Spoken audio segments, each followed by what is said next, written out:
Hello friends, welcome back to your own channel Don first academy the name of trust. आज date है 20th of May और आज की date में हम अगेन नेक्स्ट वीक को एनालाइज करने जा रहे हैं और हम देखेंगे कि मार्केट हमें कौन से ऐसे पेयर्स के ऊपर अपॉर्चुनिटी दे रही है जिनको हम नेक्स्ट वीक में अवेल करके मार्केट से एक अच्छा प्रॉफिट जो है वो हासिल कर सकते हैं by the grace of almighty God. अभी तक जितने भी एनालिसिस आपके सामने आ रहे हैं by the grace of almighty God हमारे बहुत ही अच्छे जा रहे हैं और उम्मीद है कि नेक्स्ट वीक भी इसी तरीके से हमारे जो एनालिसिस हैं वो एक्यूरेट रहेंगे। तो आप भाइयों से मेरी रिक्वेस्ट है कि वीडियो को शुरू से लेके एंड तक लाजमी देखा करें ताकि जो भी एनालिसिस मैं आपको बताऊं वो आपको अच्छे तरीके से समझ में आए, ताकि आपके लिए भी आसानी रहे मार्केट को एनालाइज करने में, मार्केट को समझने में। लास्ट वीक का हम वीआईपी ग्रुप का अपना जो रिजल्ट है पहले उसको देख लेते हैं। मैं जरा इसकी डेट चेंज कर दूं। हमारा लास्ट वीक स्टार्ट हुआ था 15th से और वे हमारा रहा 19th तक। ठीक है, ये लें जी। और मैंने लिमिटेड काम अपने तमाम क्लाइंट्स को करवाया था और by the grace of almighty God हमने 330 पिप्स हमने हासिल किए। एक भी ट्रेड हमारी लॉस में नहीं गई। हालांकि ये मेरे ज़्यादा पिप्स बनते हैं। आपको मैं अगर दिखाऊं तो मैंने कल अपनी एनालिसिस में ये कल का मेरा एनालिसिस था 19th of May का गोल्ड के ऊपर, जो कि हमारा बिल्कुल एक्यूरेट गया, जो कि मैंने बाय का बताया था। अगर हम उसके लिहाज से मैं देखूं तो हमारे गेन बन जाते थे 120, लेकिन वो मैंने यहाँ पे ऐड नहीं किए क्योंकि इसका सिग्नल मैंने अपने वीआईपी ग्रुप में नहीं दिया था। ठीक है, तो मैं सिंसेरिटी के साथ काम करता हूँ, कोई फेक नहीं है, कुछ नहीं है, जैसा है वैसा ही है। लॉस है तो आपको लॉस ही दिखाया जाएगा, प्रॉफिट है तो प्रॉफिट ही बताया जाएगा। ठीक हो गया। चलें, हम अपने एनालिसिस की तरफ जाते हैं और एज यूजुअल हमारे सामने डॉलर करेंसी इंडेक्स का चार्ट ओपन है। अच्छा, आप भाइयों से मेरी रिक्वेस्ट है कि काइंडली इसको बड़े अच्छे तरीके से आपने अंडरस्टैंड करना है, क्योंकि अभी आप इसको अंडरस्टैंड कर लेंगे तो आप मार्केट से जो है वो एक अच्छा गेन जो है वो हासिल कर पाएंगे। अभी मैं आपको पहला सिनेरियो इसका बाय का बताता हूँ, डॉलर करेंसी इंडेक्स का। देखें, बात आती है कि हम मार्केट को दोनों डायरेक्शंस में हमें देखना चाहिए, क्योंकि एक डायरेक्शन आपकी तो एक्यूरेट होगी। अगर मार्केट उस डायरेक्शन में चल पड़े तो आप अपनी ट्रेड को लगा लें। ठीक है, तो अभी ऐसा है कि मार्केट ने जो अपना अभी तक जो ये सिनेरियो बनाया हुआ है, ये देखें। आप लास्ट वीक भी देखें तो हमने ऐसे ही इसके ऊपर डिस्कशन की थी। मेरी डेली बेसिस पे जो मैं वीडियो अपनी दे रहा हूँ, एनालिसिस दे रहा हूँ, उन पे भी मैंने ऐसा ही बताया था। मार्केट ने अपनी सपोर्ट ली, अप गई, अपनी रेजिस्टेंस से मार्केट ने रिजेक्शन की, ये वाली से मार्केट फॉल हुई। अपनी प्रीवियस जो इसकी डिमांड जोन था वहां से मार्केट अगेन अप में गई, और सॉरी सपोर्ट जोन है ये, सॉरी सपोर्ट ली एंड अगेन मार्केट जो है वो अपसाइड में मूव, सॉरी ये डिमांड जोन है, मार्केट अगेन जो है वो अप में गई और इस जोन तक मार्केट पहुंची। वहां से अगेन मार्केट ने फॉलिंग की, अपने इस डिमांड जोन तक आई market and again market bull run में हमें देखने को मिली और अगेन मार्केट अगेन अपनी इस प्रीवियस जो अब इसका जो है ये डिमांड जोन, वहां पे मार्केट आ चुकी हुई है और मार्केट यहाँ से अपनी रिजेक्शन भी कर रही है। अकॉर्डिंग टू दिस एनालिसिस, डिक्सी को अब अप ट्रेंड में जाना चाहिए, जिस तरीके से अभी हम प्रीवियसली देखते चले आ रहे हैं कि मार्केट अपना हाई बनाती है, फिर लो बना रही है, फिर हाई बना रही है, इस तरीके से। तो मुझे लगता है कि इस ट्रेंड के मुताबिक, अगर इस एनालिसिस के मुताबिक अगर मूवमेंट अपनी दिखाती है तो डॉलर करेंसी इंडेक्स पर हमें बाय में देखने को मिल सकता है। अब आपने करना क्या है, आप मंडे को D1 की कैंडल को वॉच करें। अगर मंडे को D1 की कैंडल बाय की बनती है तो देयर इज मच चांसेस कि मार्केट अब अपना अप ट्रेंड जो है वो लेगी टू दिस जोन, जो कि 104.20 पे बनता है। ये नहीं होगा कि मार्केट उठी है तो अब एकदम से यहाँ पर पहुंच जाए, थोड़ा सा ब्रेक लगेगा, डाउन आएगी, अप जाएगी, फिर डाउन आएगी। तो इस तरीके से मार्केट जो है वो आपको अपसाइड में देखने को मिल सकती है। एक तो ये सिनेरियो है, ठीक है। अब मैं इसको जरा थोड़ा सा साइड पे कर देता हूँ। अब हम सेल साइड पे आ जाते हैं, जो कि मुझे हेड एंड शोल्डर का पैटर्न जो है दिखा रही है। ये देखें, मार्केट अपनी सपोर्ट ली, अप गई, सपोर्ट ली, अप गई। अब मार्केट अगेन इस सपोर्ट पे है, फिर ऊपर उठे, यहां से अपनी रिजेक्शन करे एंड अगेन फॉलिंग में आ जाए। ये हमने बनाया हेड एंड शोल्डर का पैटर्न, ठीक है। इस तरीके से भी मार्केट में मूवमेंट दिखा सकती है। अगर मंडे को कैंडल बेरिश की बनती है, चांसेस है कि मार्केट वापस अपनी इस सपोर्ट पे आए, जो कि इसका डिमांड जोन भी बनता है, फिर यहाँ से अप में जाए, फिर फॉलिंग में आ जाए। तो ये एक सिनेरियो। दूसरा है बेरिश का। ये मैंने आपको बुलिश का बताया, ये आपको मैं अब बेरिश का बता चुका हूँ। तो इसके ऊपर आपने अपना भी एनालिसिस करें। अगर आपको लगता है कि इस तरीके से मार्केट की मूवमेंट आएगी, तो आपने फिर इस तरीके से रिएक्ट करना होगा। अब हम बात कर लेते हैं गोल्ड की। गोल्ड के एनालिसिस के 3 एनालिसिस मैं आप भाइयों को जो है वो बता रहा हूँ। पहले मैं आपको एक सिनेरियो बता देता हूँ बेरिश का, क्योंकि पहले हमने बात की है बुलिश की डॉलर करेंसी इंडेक्स के ऊपर। अब हम बेरिश की पहले बात करते हैं गोल्ड के ऊपर कि इसका क्या हो सकता है। मान लेते हैं मार्केट अब यहाँ से फॉल कर जाती है, मान लेते हैं, क्योंकि ये जो है बहुत ही स्ट्रॉन्ग रेजिस्टेंस एरिया और ये सप्लाई जोन भी है। चांसेस हैं कि मार्केट यहाँ से फॉलिंग, अगर डॉलर करेंसी इंडेक्स बाय में जाता है मंडे को, तो आपका जो गोल्ड है ये फिर फॉलिंग में आपको देखने को मिल सकता है। हो सकता है कि वो यहाँ से अपनी सपोर्ट को ब्रेक करे, फिर मार्केट अप में जाए एंड अगेन फॉलिंग में आ जाए, क्योंकि ये एक हमारा वेव एनालिसिस भी बन जाता है, ठीक है। एक तो सिनेरियो आपके सामने ये भी देखने को मिल सकता है। दूसरा सिनेरियो जो हमने हेड एंड शोल्डर की बात की, अब मैं इसको साइड पे कर देता हूँ।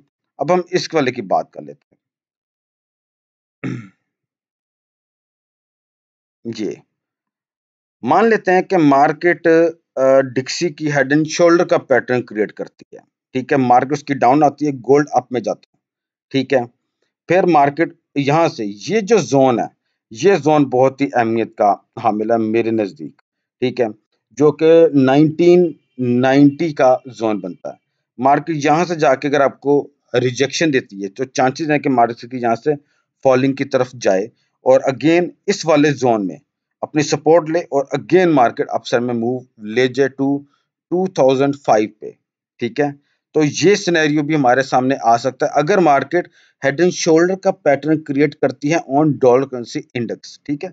अब हम इसको भी साइड पे कर देते हैं। अब हम अपने इस वाले पैटर्न की तरफ आते हैं।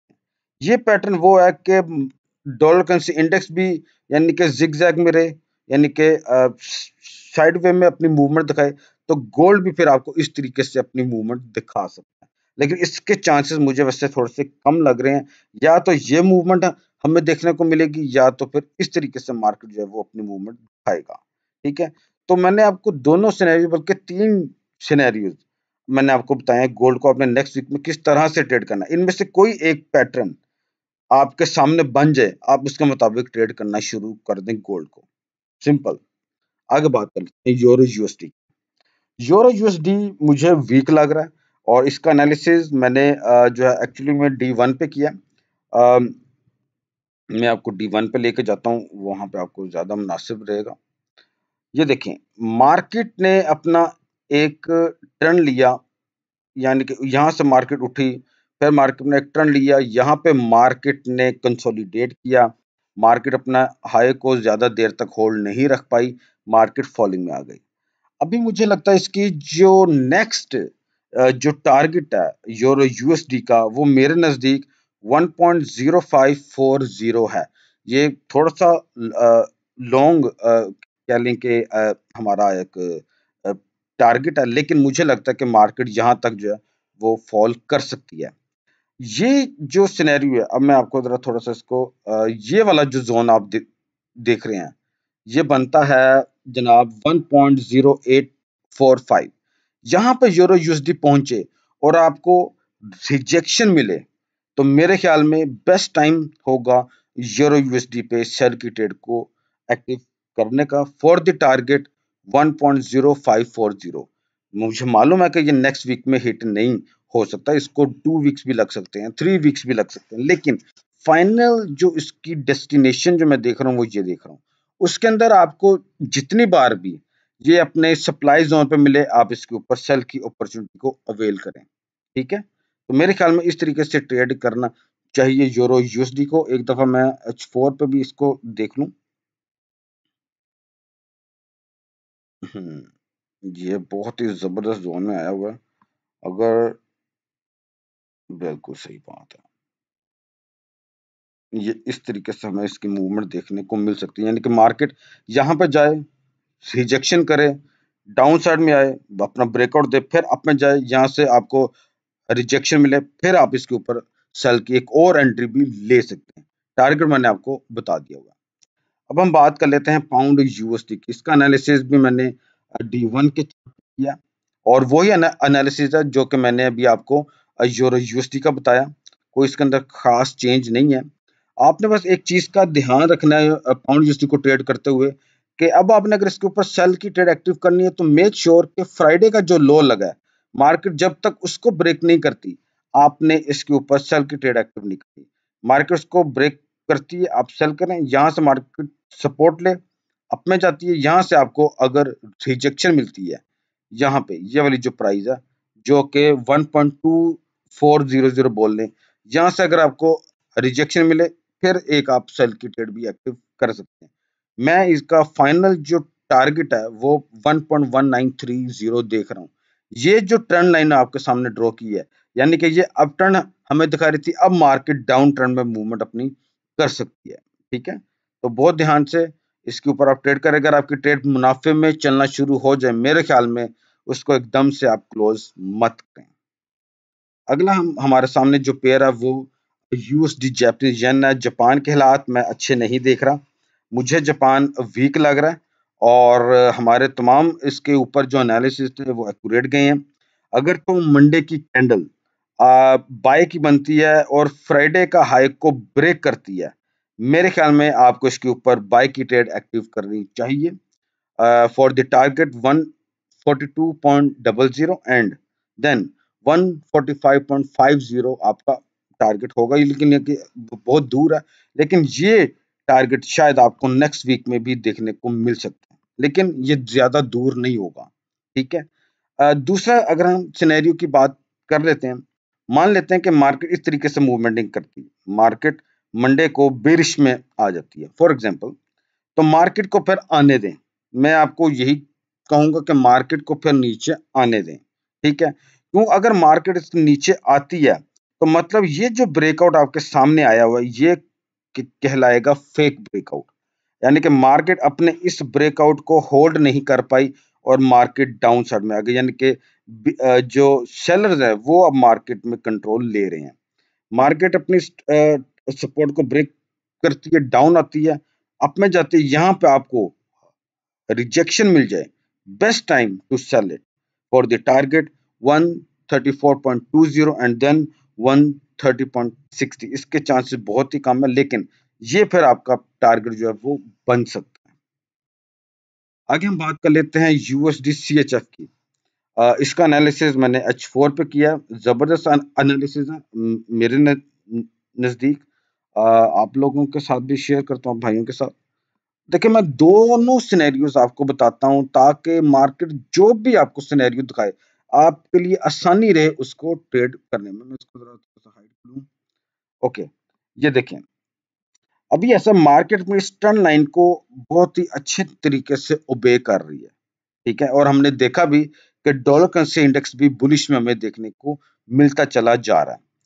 चांसेस हैं कि इसकी मार्केट इसी तरीके से अपनी ट्रेंड लाइन से सपोर्ट ले और अपसाइड में मूव करे। अगर तो मार्केट इसी तरीके से अपना रवैया रखती है तो हमारा जो टारगेट है बाय का वो 0.9120 होना चाहिए। और दूसरी अगर हम बात कर लें कि मार्केट इस ट्रेंड लाइन को बे नहीं करती, फिर क्या करेंगे? Sell only if trend line breakout strongly. ठीक है, ये जो ट्रेंड लाइन है जब तक मार्केट इसको स्ट्रांगली ब्रेकआउट नहीं करती, आपने इसके ऊपर सेल की ट्रेड एक्टिव नहीं करनी। ठीक है, फिर आप इसके ऊपर सेल के लगाएं, अगर स्ट्रांगली ब्रेकआउट आपको मिल जाता है, टारगेट आपका 0.8875 होना चाहिए। आगे बात कर लेते हैं यूएसडी कैड की। ओके, इसके ऊपर मैं नेक्स्ट वीक शायद काम ना करूं, ये मुझे भी जरा पसंद नहीं आ रहा। ओके है तो चलें, इसको छोड़ते हैं। आगे हम बात कर लेते हैं ऑस्ट्रेलियन डॉलर यूएसडी की। ऑस्ट्रेलियन डॉलर यूएसडी को देखें तो मैंने यहाँ पे मेंशन किया, sell only if market breakout its support 0.6645। अगर मार्केट अपनी सपोर्ट को ब्रेक करती है, सॉरी ये सपोर्ट नहीं है, सपोर्ट है इसकी थर्सडे का जो लो है वो है 6605, सॉरी 6605 को अगर मार्केट, ये मैं यहाँ पे मेंशन भी कर दूं, जीरो, या आप इसको जीरो ही कर लें, 6600 को मार्केट जब ब्रेक करती है स्ट्रांगली, तो आप इसके ऊपर सेल की अपॉर्चुनिटी को देखें फॉर द टारगेट 0.6440 के लिए। ठीक है, सिंपल है, आपने इस सपोर्ट का स्ट्रांगली ब्रेकआउट देखना है, आपको मिले तो ही आप इसके ऊपर सेल की ट्रेड को एक्टिव करें। ठीक है, टारगेट मैंने आपको बता दिया हुआ है। अगला फिर आपका है यूरो जैपनीज येन। इसके ऊपर हमारा जो एनालिसिस था लास्ट वीक में भी, और वो बिल्कुल उसी तरीके से मार्केट ने अपनी मूवमेंट दिखाई है, और आई बिलीव कि ये इसी तरीके से मजीद आपको अपसाइड में ही देखने को मिलेगा। अब इसका जो नेक्स्ट टारगेट है वो 150.90 है, ये वाला हमारा हिट हो चुका हुआ है। तो आपके अगर आप में से किसी एक भाई की यूरो जैपनीज येन पे बाय की ट्रेड एक्टिव है, मेरे ख्याल में उनको होल्ड करना चाहिए। आपका last pair for the next week is CAD JPY, और बिल्कुल ठीक है, बिल्कुल ठीक हो गया, ये ऐसे ही मैंने इसको बनाया था। ठीक है, अभी आप देखें कि मार्केट ने अपने इस रेजिस्टेंस को स्ट्रांगली ब्रेकआउट किया, मार्केट अप गई। अब उसी वे से मार्केट ने अपनी जो है वो सपोर्ट लिया, और मार्केट ने रिजेक्शन भी दे दी हुई है। बहुत हद तक चांसेस हैं कि जब मुसलसल आपको बाय में ही देखने को मिल सकता है फॉर द नेक्स्ट वीक। ये जो टारगेट मैंने बनाया, यानी कि जो वेव इसकी यहाँ से बनी है, ठीक है, फ्रॉम एक्स टू ए, ठीक है, वही मैंने यहाँ तक भी इसको ड्रॉ कर दिया हुआ है। तो अब इसकी ट्रेड प्रॉफिट में आती है, तो मेरे ख्याल में आप इसको होल्ड करें for the next whole week. ठीक है, एक बहुत ही हैंडसम प्रॉफिट आप इसके ऊपर जो है वो हासिल कर पाएंगे। तो ये काफ़ी एनालिसिस मैंने आपको नेक्स्ट वीक के लिए बता दी हैं। आपसे मेरी हमेशा की तरह यही रिक्वेस्ट है कि मैं जो अपना एनालिसिस दे रहा हूँ, मैं ये नहीं कह रहा कि आप इसके मुताबिक ट्रेड कर दें। ये आपको हेल्प कर सकता है मार्केट को एनालाइज करने में। मैंने हर तरीके से आपको अपने एनालिसिस जो हैं वो बताए हैं, ताकि जो भी एनालिसिस मार्केट के मुताबिक सेट हो, आप उसको फिर ट्रेड कर पाएं। Trade at your own risk है, योर प्रॉफिट है, योर लॉस है, क्योंकि आप अपनी मर्जी से ट्रेड कर रहे हैं। ठीक है, मैं जस्ट आपको अपना एनालिसिस दे रहा हूँ, ट्रेड रिकमेंडेशन आपको मैं नहीं दे रहा। तो अपनी दुआओं में मुझे जरूर याद रखा करें, और जिन्होंने अभी तक चैनल को सब्सक्राइब नहीं किया, काइंडली सब्सक्राइब कर लें, और उसके बाद ऑल नोटिफिकेशन पे भी क्लिक कर दें, ताकि जब भी मेरी न्यू वीडियो अपलोड हो या मेरा न्यू एनालिसिस अपलोड हो, वो आपको वक्त पर मिल सके, और आप आसानी से मार्केट को जज कर पाएं। और जो भाई मेरे साथ काम करने के ख्वाहिशमंद है, आपकी स्क्रीन पे मेरा व्हाट्सएप का नंबर और टेलीग्राम का जो लिंक है, जो नेम है, वो आ रहा है, आप मेरे से रब्ता कर सकते हैं। मैं आपको अपने वीआईपी ग्रुप में ऐड कर लूंगा, जहाँ पे मेरे जो सिग्नल है वो फ्री ऑफ कॉस्ट मिलते हैं। ठीक है, और एक और बात थी, जाते जाते कुछ भाई मुझे बता रहे थे कि आप हर पेयर के ऊपर अपना एनालिसिस नहीं देते। तो मेरे भाई, ट्रेड करने को तो 28 पेयर्स हमें जो है वो मिलते हैं, और आपको मालूम है कि हर पेयर को आप जो है वो ट्रेड नहीं कर सकते। जिस पेयर के ऊपर आपका एनालिसिस बैठ रहा है, बनता है, आप उसी पेयर को सिर्फ ट्रेड करें। ये नहीं करें कि आप गोल्ड को भी ट्रेड कर रहे हैं, यूरो को भी कर रहे हैं, पाउंड को भी ट्रेड कर रहे हैं, यानी कि जापानीज येन के पेयर्स को भी आप ट्रेड करें, ऐसे नहीं करें। जिस पेयर के ऊपर आपको समझ आती है कि हाँ, अब मार्केट इस तरीके से अपनी मूवमेंट दिखा रही है, जैसे कि हमने गोल्ड की बात की है, कि मान लेते हैं कि गोल्ड हमें ये वाला दिखाता सिनेरियो फॉर एग्जांपल मैं इस वाले को साइड पे कर देता हूँ। अब ये आपके सामने 3 एनालिसिस मैंने आपको बताए। इनमें से कोई एक पे मार्केट अगर आ जाती है, हम उसको ट्रेड कर लेंगे। इसमें क्या प्रॉब्लम है मेरे भाई? हमने मार्केट को बेरिश में भी देखना है और बुलिश में भी देखना है। जहाँ पे मार्केट आए हम उसको ट्रेड कर लेंगे, ठीक है? तो इसी तरीके से मार्केट की जो है वो मूवमेंट्स हमें देखने को मिलती हैं। तो हर पेयर पे एनालिसिस नहीं होता, ठीक है मेरे भाई? और हर ट्रेड जो है वो प्रॉफिट वाली भी नहीं होती। तो उम्मीद है कि आपको मेरी बातें जो हैं वो समझ में आई होंगी और नेक्स्ट वीक आप ज़रूर मार्केट से अगेन एक अच्छा प्रॉफिट जो है वो हासिल कर पाएंगे। Thank you so much for watching my analysis on weekly forex forecast. God bless you all. Allah Hafiz.